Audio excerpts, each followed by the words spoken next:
All right, new at 4, it is a true crime story that has captivated Northern Virginia for years. Less than 4 hours ago, we learned that Megan Hargan will spend the rest of her life in prison. Back in September, a jury found her guilty for the second time for killing her mother and sister in McLean. Hargan was convicted in 2022, but a judge overturned that verdict because a juror broke the rules. Our Matthew Torres has been at the Fairfax County Courthouse all day for her sentencing. He joins us there live with more on what happened inside the courtroom. Hi, Matthew. Defense attorney Andy Elders asked the judge to give a sentence of 33 years and 11 months instead, pleading for him to consider her tumultuous and abusive upbringing that influenced her actions as an adult. But the judge says he just could not overlook how brutal this crime was.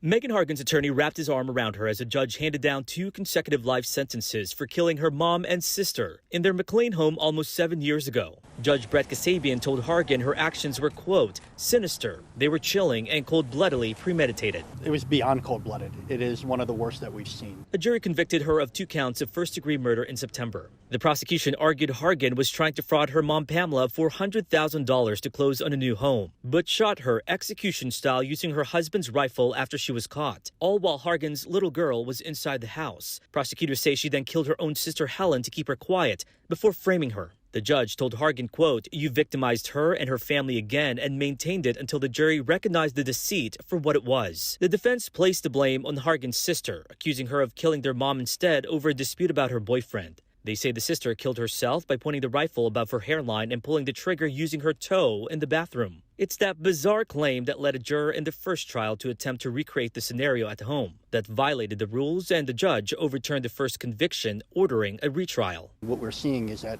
a small amount of money in the grand scheme of things being worth more to Megan Hargan than the life of her mother, the life of her sister. After 2 trials and 2 convictions, defense attorneys are planning to appeal. Still, Hargan maintains she's innocent. It really strikes me as odd. I mean, we see a lot of these cases, and at the end of murder cases, you know, the defendant, once they're convicted, will try to take some responsibility or own up to what they've done. Here, we didn't get that at all. And you could see Hargan at times wiping away her tears, especially during the prosecution's argument when they called her callous and lacking remorse. Hargan's family and her sister's boyfriend were also in the courtroom at times, having to leave, also breaking down in tears. They did provide a victim impact statement to the judge, but they did not read it or testify on the stand today. Hargan was also sentenced to 8 years for 2 firearms-related charges. Reporting live in Fairfax, I'm Matthew Torres, WUSA 9. So unfortunate for everyone that it's taken this long to play out and now might go on even further with this appeals process. Matthew, thanks.